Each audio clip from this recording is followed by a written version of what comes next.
Avis vascular centre మన దేశంలోనే the best varicose vein hospital. పంపించేస్తారు. దిస్ ఇస్ ద ఫియర్ అన్నమాట. కానీ హిందూ కమ్యూనిటీగా ఫియర్ ఉండకూడదు, ఎందుకంటే వాళ్ళు అక్కడి నుంచి పారిపోయారు వచ్చారంటే వాళ్ళకి ఆటోమేటిక్ సిటిజన్షిప్ వచ్చేస్తుంది. అది మైనారిటీలుగా ఉన్నారు కాబట్టి minority as much as Hindu, Jain, Sikh, Parsi, Christian, Muslim లేదు. There is no Muslims. దానికోసం కదా కాంగ్రెస్, ఎంఐఎం ఇంత పెద్ద గొడవ చేశారు. పాకిస్తాన్లో ఉన్న ముస్లింని అక్కడున్న గవర్నమెంట్ ఎందుకు హెరాస్ చేస్తారు? వాళ్ళు చేయరు కదా. బంగ్లాదేశ్లో ఉన్న ముస్లింని అక్కడున్న గవర్నమెంట్ హెరాస్ చేయరు, హిందూని చేస్తున్నారు. దానికోసం వాళ్ళకి గవర్నమెంట్ ఆఫ్ ఇండియా అంటున్నారు. ఇన్ఫ్యాక్ట్ ఫస్ట్ టైం ఈ కాన్సెప్ట్ ప్రపోజ్ చేసింది మోహన్ దాస్ కరమ్చంద్ గాంధీ. ఆయన ఇండిపెండెన్స్ టైంలో ఒక అష్యూరెన్స్ ఇచ్చారు దట్ హిందువులు ఎక్కడికి వెళ్తారు, పాకిస్తాన్లో ఉన్న హిందువులు, ఈస్ట్ పాకిస్తాన్లో ఉన్న హిందువులు, ఆఫ్ఘనిస్తాన్లో హిందువులు ఎక్కడికి వెళ్తారు? వాళ్ళు మన దేశంకి వస్తారు కదా, ఇంకెక్కడ వెళ్తారు? వాళ్ళు యూరోప్కి వెళ్ళలేరు, సౌదీ అరేబియాకి వెళ్ళలేరు, వాళ్ళు అమెరికాకి వెళ్ళలేరు. వాళ్ళు రావాలంటే భారతదేశానికి రావాలి. So we should always be prepare to receive them అని చెప్పిన మనిషి మోహన్ దాస్ కరమ్చంద్ గాంధీ. కానీ దాని తర్వాత ఇప్పుడు ఈ సిఏ గొడవలోనే మతువా కమ్యూనిటీ వాళ్ళు చాలా మటుకు స్ప్లిట్ అయిపోయారు. కొంతమంది టీఎంసీకి వెళ్ళి ఓటేస్తారు లాస్ట్ టైం. కానీ ఈసారి ఏం జరుగుతుందో మనకు తెలియదు. ఇన్ఫ్యాక్ట్ చాలా మటుకు డిలీషన్ మటో కమ్యూనిటీ వైపు నుంచి కూడా జరిగింది హిందువుల్లో. So it's not just Muslim minority క్యాండిడేట్స్ని డిలీట్ చేశారు, ఈవెన్ హిందూ క్యాండిడేట్స్ కూడా డిలీట్ చేశారు. ఇప్పుడు ఈ టీఎంసీ వాళ్ళకి ప్రాబ్లం ఏంటంటే ఈ మైనారిటీ కాన్స్టిట్యున్సీలో డిలీషన్స్ తర్వాత మీరు చెప్పినట్టు 93-94% ఓటు పడ్డది. అక్కడ కూడా అందరు వచ్చి ఓటు వేస్తారా, లేకుంటే హిందువులు అక్కడ కొంచెం ఏం చెప్తారు, ఒక డివిజన్ ఆఫ్ ఓట్స్ జరిగింది. ఓకే, దట్ ఈస్ హిందువులు సపరేట్, ముస్లిమ్స్ సపరేట్ అని చెప్పి ఒక కాన్సెప్ట్ అక్కడ వచ్చేస్తుంది. దాంతోపాటు అక్కడ కూడా ఓట్లు పడ్డదా లేదా అని ఈసారి చూసుకోవాలన్నమాట. అది ఉంటే, ఎందుకంటే ఇదంతా it requires real scientific calculation. Exactly. On the ground Mamata Banerjee is a fighter, దాంట్లో డౌట్ లేదు. ఆమె మీరు 2001 నుంచి కూడా చూడండి, ఆమె యాటిట్యూడ్ అది ఉంటుంది. గ్రౌండ్ లెవెల్లో దిగి ఆమె ఫైట్ చేస్తుంది. కానీ ఆమె వ్యతిరేకంగా లాస్ట్ 3 టర్మ్స్ ఆమె సర్వ్ చేసింది, 15 సంవత్సరాల నుంచి పరిపాలిస్తుంది. సో ఆమె వ్యతిరేకత చాలా ఉంది. ఆమె ఆర్జీ కార్ కేసు కానివ్వండి, సందేశ్ ఖాళీ కానివ్వండి, ఇట్లాంటి చాలా మటుకు నెగటివ్ ఒకటి ఉంది. ఆర్జీ కార్లో మెడికల్ కాలేజ్ స్టూడెంట్ వాళ్ళ అమ్మకు పోటీ చేస్తున్నారు బీజేపీ టికెట్ మీద. సో అట్లాంటి law and order Mamata Banerjee వ్యతిరేకంగా చాలా పెద్ద. కానీ మమతా బెనర్జీ అక్కడ చేస్తున్న వెల్ఫేర్ స్కీమ్స్ మహిళలకి స్పెషలీ అది చాలా మటుకు పనిచేస్తుంది. అది మీరు ప్రతి స్టేట్లో చూస్తున్నారు. నితీష్ కుమార్ గారు బీహార్లో ఇంప్లిమెంట్ చేసినప్పుడు, దేవేందర్ ఫడ్నవీస్ గారు మహారాష్ట్రలో ఇంప్లిమెంట్ చేసినప్పుడు, హర్యానాలో బీజేపీ ఇంప్లిమెంట్ చేసినప్పుడు, ఇది కరెక్ట్ ఎలక్షన్ టైంకి చేశారు, పనికి వచ్చింది. మమతా బెనర్జీ అట్లా కాదు. మమతా బెనర్జీ ఒక 10 సంవత్సరాలు చేసుకుంటూ వస్తుంది. ఇది మనం ఏం చూడాలంటే ఎప్పుడు అడ్వాంటేజ్ ఏంటంటే కవిత గారు, ఒక రూలింగ్ పార్టీకి ఎప్పుడు అడ్వాంటేజ్ ఉంటుంది, వాళ్ళు వేసే డబ్బులు డైరెక్ట్ అకౌంట్లో పడుతుంది. ఇప్పుడు ఫర్ ఎగ్జాంపుల్ మమతా బెనర్జీ 1500 ఇస్తున్నారు ప్రతి మహిళకి, no matter which community. SC ST వాళ్ళకి 200 ఎక్కువ, 1700 ప్రతి నెల. కానీ బీజేపీ ఏమంటారు, మేము 3000 ఇస్తా అంటున్నారు. కానీ దాని ఇంపాక్ట్ ఉండదు, ఎందుకంటే ఆ 3000 అకౌంట్లో పడాలి కదా. వీళ్ళ 1700 1500 ప్రతి నెల పడుతుంది అకౌంట్లో. That is why Maharashtra election మీకు గుర్తుంటుంది, పోస్ట్పోన్ చేశారు. అది చాలా పెద్ద కాన్స్పిరసీ అని చెప్పి కాంగ్రెస్ వాళ్ళు గొడవ కూడా చేశారు. ఆ గ్యాప్లో ఈ స్కీమ్ ఇంట్రడ్యూస్ చేశారు దేవేందర్ ఫడ్నవీస్ గారు, షిండే కలిసి, మహిళలకి ఒక ఫిక్స్డ్ అమౌంట్ పర్ మంత్ ఇవ్వాలని. అది శివరాజ్ సింగ్ చౌహాన్ లడ్కీ బహన్ అక్కడ ఒక స్కీమ్ మధ్యప్రదేశ్లో కూడా లాంచ్ చేశారు. సో ఇట్లాంటి స్కీమ్స్, మహిళలకు ఉన్న స్కీమ్స్ చాలా మట్టుకు పనిచేస్తుంది మమతా బెనర్జీలో. I think that the major crucial bank, ఒక ముస్లిం ఓట్ బ్యాంక్ తర్వాత మహిళల ఓట్ బ్యాంక్ మమతా బెనర్జీకి చాలా పెద్ద ఒక అడ్వాంటేజ్గా ఉంటుంది. అండ్ తమిళనాడులో కూడా 93% పోల్ పర్సంటేజ్ టర్న్అవుట్ అయింది అనుకున్నప్పుడు అక్కడ కీలకంగా ఉన్నటువంటి ఫ్యాక్టర్స్ ఏంటి? మేనిఫెస్టో లాస్ట్ మినిట్లో కూడా మేనిఫెస్టో యాడ్ చేశారు, హామీలు అనేవి ఇస్తూ వచ్చారు. And crucial factor TVK Vijay ఏం చేయబోతున్నాడు, ఎటువైపు ఉన్నారు, నిజంగా నమ్మారా లేదా అనేది. ఒక డ్రెస్ కోడ్ కూడా పెట్టుకున్నారు అనేది విపరీతంగా సోషల్ మీడియాలో వైరల్ అయింది. ఆయనకు సపోర్ట్గా ఫిల్మ్ ఇండస్ట్రీ ఉందా లేదా అనేది చూపించడానికి. తమిళనాడులో మనం చూసాం లాస్ట్ టైం 4.6 కోట్ల ఓట్లు పడితే ఈసారి 4.9 కోట్ల ఓట్లు పడుతుంది. తో న్యాచురల్ ఇట్ ఈస్ హయ్యర్. తమిళనాడులో కూడా ఆల్మోస్ట్ 75 లక్షల మందిని తీసేశారు ఓటర్ రోల్స్ నుంచి.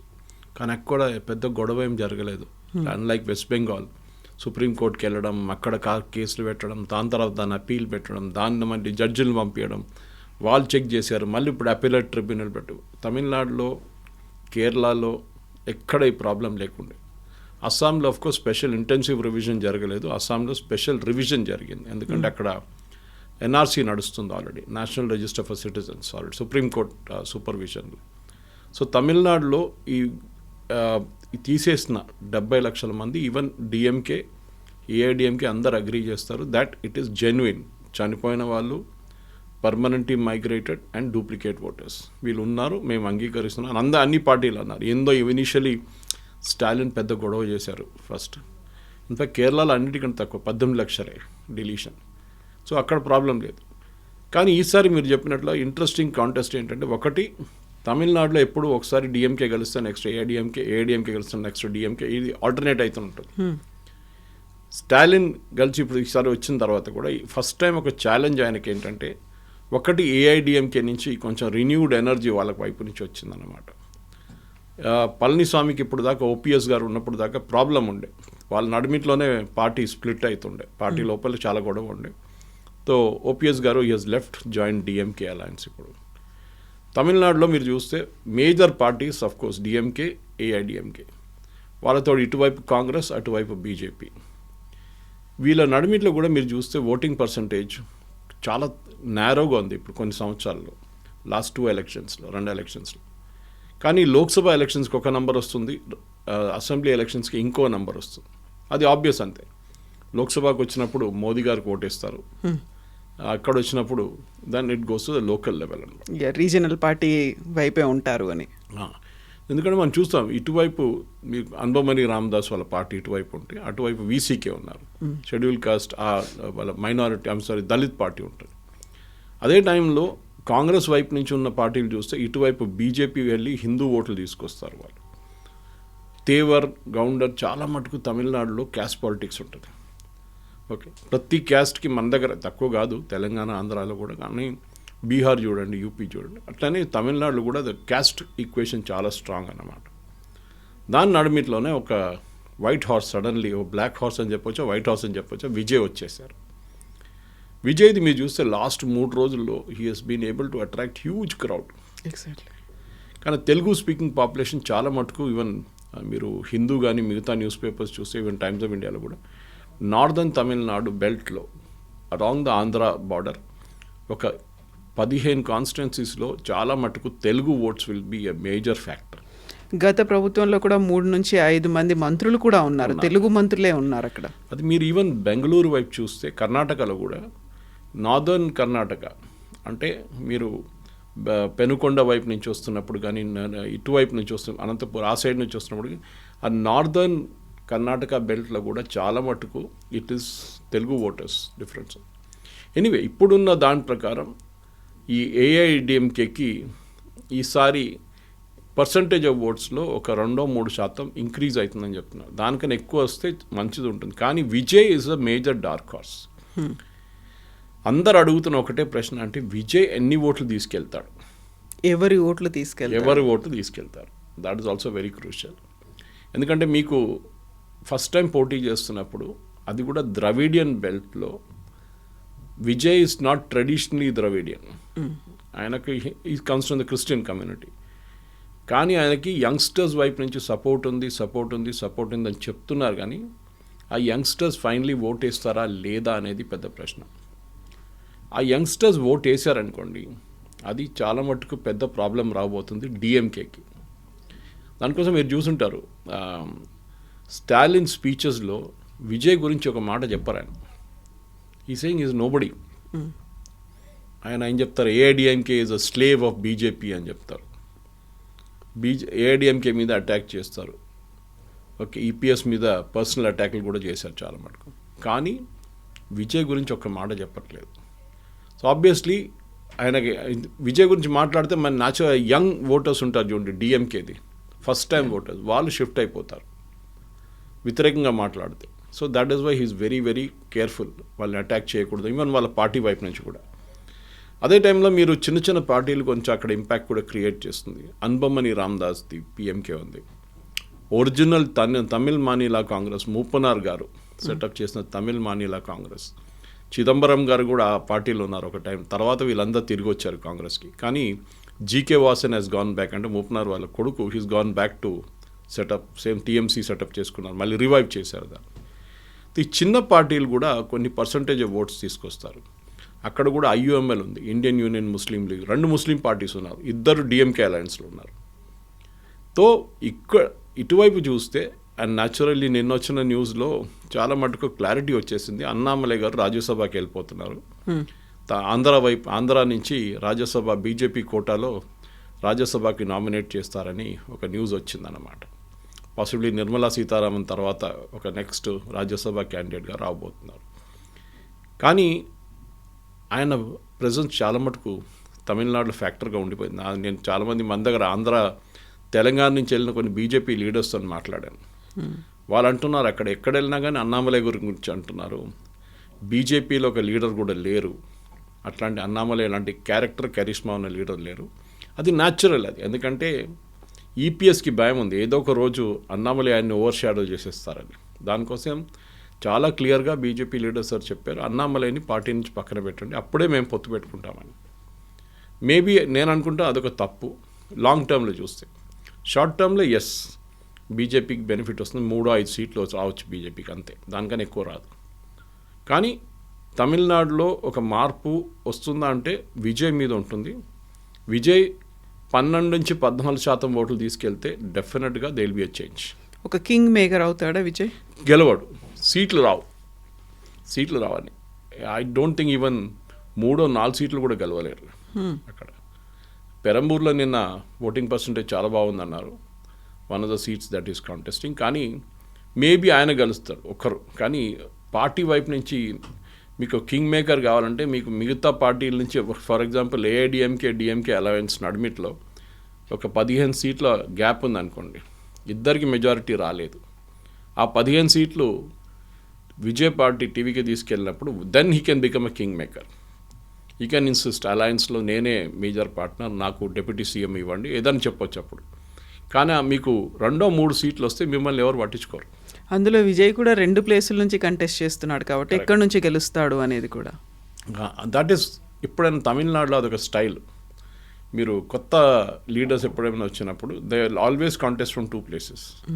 అది ఎప్పుడు చేస్తారు వీళ్ళు. కానీ స్టాలిన్ ఒక అడ్వాంటేజ్ స్టాలిన్ ఏంటంటే మీరు చెప్పారు చూడండి ఫ్రీబీస్ గురించి. ఈ ఫ్రీబీ కల్చర్ తమిళనాడు పాలిటిక్స్లో ఒక జయలలిత టైం నుంచి ఉందన్నమాట. ఆమె మిక్సీలు, తర్వాత గ్రైండర్లు, తర్వాత టెలివిజన్ సెట్లు అన్నీ ఇచ్చుకుంటూ పోయింది ఆమె. రిఫ్రిజిరేటర్లు కూడా ఇప్పుడు వచ్చాయి. ఈసారి స్టాలిన్ వాళ్ళ పార్టీ 8,000 రూపాయల కూపన్ ఇస్తున్నారు గెలిస్తే. ఆ కూపన్ మీరు పక్కన ఉన్న షాప్కి తీసుకెళ్ళి మీరు దాన్ని ఎక్స్చేంజ్ చేసుకోవచ్చు, ఏదైనా కొనుక్కోవచ్చు. కానీ it is prone to corruption. ఎందుకంటే ఏమైందంటే వీళ్ళు ఆ కూపన్ తీసుకొని ఆ షాప్ ఓనర్తోనేమో డీల్ చేసుకుంటే ఏం కొనకుండా కూడా వాళ్ళకి డబ్బులు వచ్చేస్తారు. షాప్ కీపర్ ఒక 2,000 రూపాయలు 1,500 పెట్టుకుంటారు. ఇది జరగవచ్చు, పాసిబుల్ ఉంది. కానీ తమిళనాడులో ఫ్రీబీస్ లేకుండా నడవదు, అది చాలా క్లియర్గా ఉంది. At the same time Dravidian politics అక్కడ చాలా మటుకు డామినేట్ చేస్తుంది. మీకు తెలిసింది, మనందరూ తెలిసిందే, స్టాలిన్ కూడా north Indian versus south Indian అని చెప్పి ఆ క్యాంపెయిన్ నడిపించారు. కరెక్ట్ టైంకి ఆయనకి ఉమెన్ రిజర్వేషన్ బిల్ వచ్చింది, దాంతోపాటు ఆ డీలిమిటేషన్ రాబోతుంది. తమిళనాడులో ఉన్న సీట్లు తగ్గిపోతుంది, నార్త్ ఇండియా యూపీ బీహార్లో సీట్లు పెరుగుతుందని చెప్పి బ్లాక్ షర్ట్ వేసుకొని ప్రొటెస్ట్ చేశారు, మీరు చూసారు. దీన్ని బ్లాక్ బిల్ అని కూడా అన్నారు ఆయన. సో అదొక టైం. కానీ అది ఫైనల్ ఎలక్షన్లో ఇంపాక్ట్ అవుతుందంటే అంత పెద్ద ఇంపాక్ట్ ఉండదు, ఎందుకంటే కరెక్ట్ టైంగా బిల్లు కూడా లోక్సభలో పాస్ కాలేదు. కానీ point is not that. Point ఏంటంటే తమిళనాడులో మీరు గెలవాలంటే మీరు యాంటీ హిందీ యాటిట్యూడ్ తీసుకోవాలి కంపల్సరీ. అది అన్నాదొరై టైం నుంచి ఉంది. అది ఆ 60s, 70sలో యాంటీ హిందీ అజిటేషన్. అప్పుడు కాంగ్రెసే ఉండే సెంట్రల్ గవర్నమెంట్లో, కాంగ్రెస్ వ్యతిరేకత ఉండే అజిటేషన్. ఒక టైంలో బీజేపీ డిఎంకేలో ఉన్నారు అలయన్స్తో పొత్తుతో, ఇది గుర్తుంటుంది. అట్లాంటి పరిస్థితుల్లో ఇప్పుడు ఈ యాంటీ హిందీ యాటిట్యూడ్ తీసుకొచ్చి మీరు బీహార్ నుంచి యూపీ నుంచి వాళ్ళ లీడర్స్ని తీసుకొచ్చి తమిళనాడుకు తీసుకొస్తున్నారు. తమిళనాడులో లీడర్ లేరు ఆ బీజేపీకి అని చెప్పి చాలా మంది. కానీ మోదీ గారి ర్యాలీస్ చూస్తే మీరు చాలా బాగా రెస్పాన్స్ వాస్ ట్రెమెండస్, లేదని చెప్పలేము మనం. సరే ఆ క్రౌడ్ అగైన్ ఫైనలీ ఓట్లో ట్రాన్స్లేట్ అవుతారా లేదా, that is a different question again. కానీ కోయంబత్తూర్ లాంటి ప్లేస్లో, ఈరోడ్, సేలం లాంటి ప్లేస్లో పాసిబ్లీ ఇంపాక్ట్ ఉండొచ్చు. కానీ ఓవరాల్ చూస్తే వెస్ట్ బెంగాల్, తమిళనాడులో, అండ్ వెస్ట్ బెంగాల్ ఇంకా మొత్తం కాలేదు కదా, ఇంకా హాఫ్ ఇంకా. కానీ వెస్ట్ బెంగాల్లో చూడండి, will come back from Tamil Nadu to west Bengal again. నేను క్లోజ్ చేసే ముందు ఒక పాయింట్ చెప్పాలి. అమిత్ షా గారు 15 రోజుల నుంచి వెస్ట్ బెంగాల్ ఉన్నారు, ఇంకొక 5 రోజులు ఉంటారు బహుశా. ఎప్పుడు కూడా ఆయన ఇంత టైం స్పెండ్ చేయలేదు ఎక్కడ. బీహార్ ఎలక్షన్లో కూడా వారం పాటు ఉన్నారు, వారం 10 రోజులు ఉన్నారు. బట్ ఈ కెప్ట్ కమింగ్ అండ్ గోయింగ్ కంటిన్యూస్గా అక్కడ కూర్చో, ఇది అక్కడే ఉన్నారు. అంటే వెస్ట్ బెంగాల్ని బీజేపీ ఒక అల్టిమేట్ ఫ్రాంటియర్గా చూస్తున్నారు. మేము అక్కడ అన్నీ కలిసేసాం, నార్త్ ఈస్ట్, ఆ తర్వాత అక్కడ కూడా యూపీ, బీహార్, జార్ఖండ్ ఒకటి నడిమిట్లో మిగిలిపోయింది, అది కూడా ఏదో రోజు పడిపోతుంది. మహారాష్ట్ర, మధ్యప్రదేశ్, ఛత్తీస్గఢ్, అస్సాం, ఒడిశా, ఫైనల్ ఫ్రాంటియర్గా మిగిలిపోయింది వెస్ట్ బెంగాల్ ఒకటి. అండ్ అక్కడ Mamata Banerjee the principal enemy. కాంగ్రెస్కి, సిపిఎంకి అసలు యూనో దర్స్ నో ఛాన్స్ అని చెప్పచ్చు. సో బీజేపీ ఏంటంటే ఇప్పుడైతే వాళ్ళు ప్రిన్సిపల్ ఆపోజిషన్ లీడర్గా ఉన్నారు, 77 సీట్లు వచ్చినాయి లాస్ట్ టైం. కానీ ఇంకా ఈసారి వాళ్ళు 77 నుంచి 120 దాకా తీసుకొస్తారా అది చూడాల్సింది. అదంతా ఎస్ఐఆర్ ప్రాసెస్లో ఎన్ని ఓట్స్ డిలీట్ అయింది, ఆ deletion of number of votes చాలా క్రూషియల్గా ఉండిపోతుంది. ఈసారి మార్జిన్ ఆఫ్ విక్టరీ నేరో ఉంటుంది. 2000, 3000, 2000, 3000 నోట్లో అక్కడిక్కడ ఓట్లు మారుతాయి. సో మీకు బహుశా ఒక 10 to 15 రౌండ్స్ మీకు నార్మల్ ఉంటుంది, 20 రౌండ్లు ఉన్న కౌంటింగ్లో. ఆ లాస్ట్ 5 రౌండ్స్ చాలా క్రూషియల్గా ఉండిపోతాం. సో మనం 4వ తారీఖు పొద్దున అనలైజ్ చేసినప్పుడు ఈ ఫ్యాక్టర్ చాలా క్రూషియల్గా ఉంటుంది మన వెస్ట్ బెంగాల్. తమిళనాడులో ఆ ప్రాబ్లం లేదు.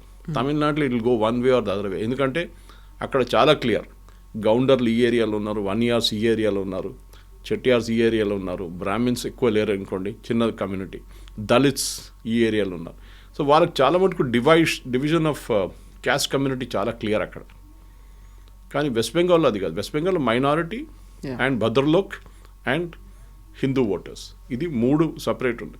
అఫ్కోర్స్ నార్త్ బెంగాల్లో గోర్ఖాల్యాండ్ ప్రాబ్లం ఉంది, అది అమిత్ షా గారు నేను సార్ట్అవుట్ చేసుకుంటాను, అంత పెద్ద ఇష్యూ కాదని చెప్పారు. కానీ ఓవరాల్గా చూస్తే ఐ థింక్ తమిళనాడు కన్నా నాకు వెస్ట్ బెంగాల్ చాలా ఇంట్రెస్టింగ్గా. And at the same time women reservation bill, ఆ తర్వాత డీలిమిటేషన్కి సంబంధించి అది ఓడిపోయిన తర్వాత, వీగిపోయిన తర్వాత అది ప్లస్గా ఎవరికి అవుతుంది, ఎవరికి మైనస్ అవుతుంది అనే దాని మీద ఈ 2 స్టేట్స్ మీదే ప్రెస్టీజియస్గా పెట్టుకున్నాయి అటు బీజేపీ వర్సెస్ రీజనల్ పార్టీస్ అనేది. సో వాళ్ళంతా ఎటువైపు వెళ్ళారు, నిజంగా ఇంపాక్ట్ ఉందా లేదా అనేది కూడా మీరు చూడాలంటే నేను ఒరిస్సా ఒక ఎగ్జాంపుల్ తీసుకుంటాను. కవిత గారు, బీజు పట్నాయక్, ఆయన తర్వాత నవీన్ పట్నాయక్, 3-4 సార్లు గెలిచారు Naveen Patnaik. I think he was longest serving CM after Jyoti Basu or before Jyoti. కొంచెం అక్కడెక్కడ డిఫరెన్స్ ఉంది అంతే. అక్కడ బీజేపీ ఎక్కడ లేకుండే ఒక టైంలో, they was no chance. Naveen Patnaik ఈసారి కూడా గెలుస్తారనుకున్నారు, కానీ ఆయన ఓల్డ్ ఏజ్, ఆయన హెల్త్ ప్రాబ్లమ్స్ అన్నీ ఉన్నాయి. దాని తర్వాత ఆయనకి ఎవరు వారసత్వం ఎవరు లేరు తీసుకెళ్ళడానికి ముందుకు. ఆ పరిస్థితుల్లో కూడా చూడండి, ఆయన బీజేపీ అక్కడ చాలా మెథాడికల్గా ఎలక్షన్ క్యాంపెయిన్ నడిపించారు, ఆయన గెలిచారు కూడా. ధర్మేంద్ర ప్రధాన్ అనుకున్నారు నేను ముఖ్యమంత్రి కాబోతున్నా అనుకున్న, ఆయన లీడ్ చేసిన క్యాంపెయిన్ తర్వాత కొత్త ముఖ్యమంత్రిని తీసుకొచ్చి బీజేపీ పెట్టారు. స్ట్రాటజీ చాలా క్లియర్, మీరు పని చేయండి, yes you will be rewarded, no doubt about it. కానీ మీరు ముఖ్యమంత్రి పదవి నాకు కావాలంటే చూడండి, హర్యానాలో, ఛత్తీస్గఢ్లో రమణ్ సింగ్ తీసుకోలేదు, హర్యానాలో కూడా it turned out be other way. మధ్యప్రదేశ్లో శివరాజ్ సింగ్ చౌహాన్ పక్కన పెట్టారు, ఢిల్లీలో కూడా అలాగే, ఢిల్లీలో రేఖా గుప్తా, అండ్ రాజస్థాన్లో విజయరాజ్ సింధియా, ఆమెను కూడా పక్కన పెట్టేశారు.